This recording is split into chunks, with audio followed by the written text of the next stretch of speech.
T shirt design নিয়ে আমাদের একটা সমস্যা ছিল প্রধানত, হলো টি শার্ট ডিজাইনের ভাঁজগুলো দেখা যাচ্ছিল না।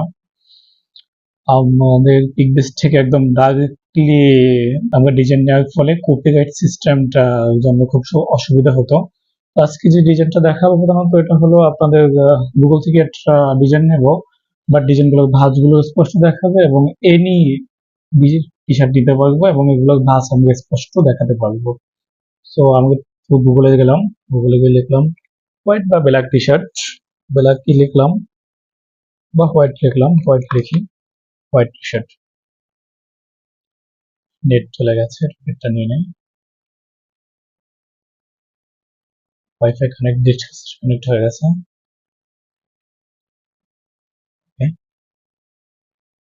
সো একটু ডিজাইনে যাই।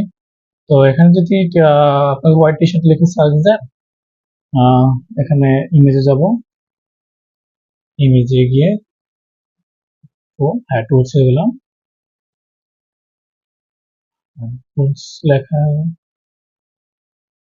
নেটওয়ার্কে ডিস্টার্ব দিচ্ছে। আচ্ছা এই সাইজে যাব, ইচ্ছে করলে এখানে কালারে যেতে পারি, আপনি যে কোনো কালার লাগলে এখান থেকে আপনি দিতে পারবেন। আমি ব্ল্যাক দিলাম, মানে ব্যাকগ্রাউন্ড ব্ল্যাক আর কি। ওকে টুলস,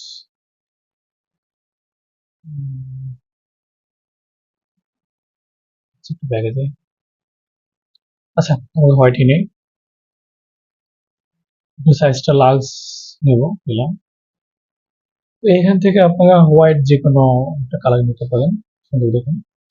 বাট মানুষ দেখে নিতে পারেন, মানুষের এগুলোর উপরে কাজ পসিবল।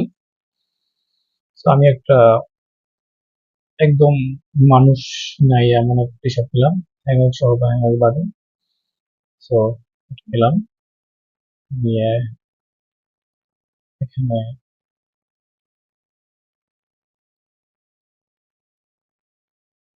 একটা ফাইল নিলাম, প্রথম দিয়ে আমি একটা ডিজাইন দিয়ে নিলাম। সো এখন একটু সিলেক্টে যাব, সিলেক্টে যাই সাবজেক্ট সিলেক্ট করবো, সাবজেক্ট সিলেক্ট করলে আমাদের এটা সবটা সিলেক্ট করে নেবে। ওকে তো উপরে সলিড কালারে যাব, একটু এই যে সলিড কালার দেখা যাচ্ছে, এখান থেকে একটু হালকা, আমি কালারটা হালকা নেবো, বেশি একটু নেবো না, দিলাম। তো এখন মূল বিষয় হলো যে স্যার আপনি তো বললেন যে বাস দেখাবে, তো সে তো আগের মতন দেখালেন, তো বাস তো আর দেখাইতেছে না। তো বাস দেখানোর জন্য আমি নর্মাল থেকে একটু ভাস যেটা আছে ওটা একটু নিয়ে নেব। এটা ভালো লাগতেছে, একটু হালকা কালার নিয়েছিলাম। সো এই যে এখান থেকে একটু বেশি যদি বাসগুলো না দেখায় এখন, তো তাহলে এখান থেকে একটু অপোজিটটা কমাই নেবেন, অপোজিটটা ভালো লাগতেছে দেখতে। তো এখন সবাইকে নিয়মই সেটা হলো ফাইলটা আমাকে একটু সেভ দেবো।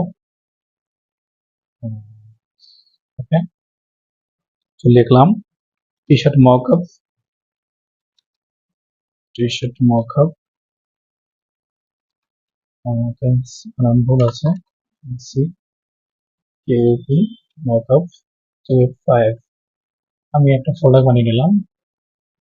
ওকে তো এখন একটা রেক্টেঙ্গুলার থেকে একটা জাস্ট একটা টেনে নিয়ে নিলাম, ডিস্টার্ব দিচ্ছে, সেটা একটু ডিলিট করে দিই, মাঝে মাঝে ডিস্টার্ব দেয়।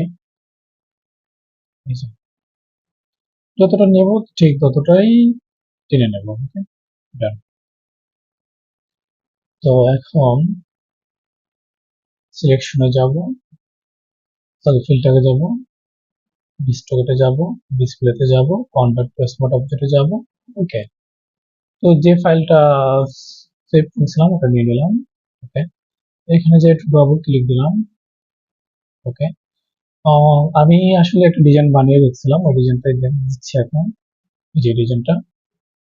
তো এই ডিজাইনটা জাস্ট মাউসের বাটনে ক্লিক দিয়ে টেনে একদম ফটোশপে নিয়ে এখানে বসিয়ে দিলাম, সময় নিচ্ছে, বসিয়ে দিলাম। তো এটা আমি কিন্তু একটু ছোট করলে ভালো হবে, ছোট বানিয়ে নিচ্ছি।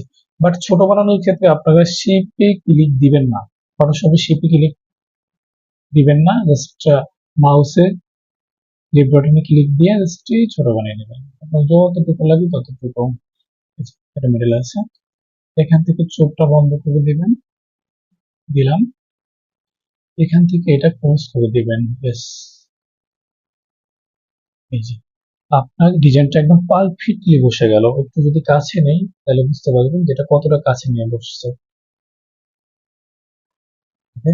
তো এরপরে যদি মনে হয় যে না কালারটা ঠিকঠাক আসতেছে না বা শ্যাডোটা ঠিকঠাক বসতেছে না, বাট সেক্ষেত্রে এখানে আপনার হেল্প নিতে পারেন। এই যে একটা নিলাম, যেটা আপনার কাছে ভাল লাগে ওটা নিতে পারবেন। কোনটা ভাল লাগে কোনটা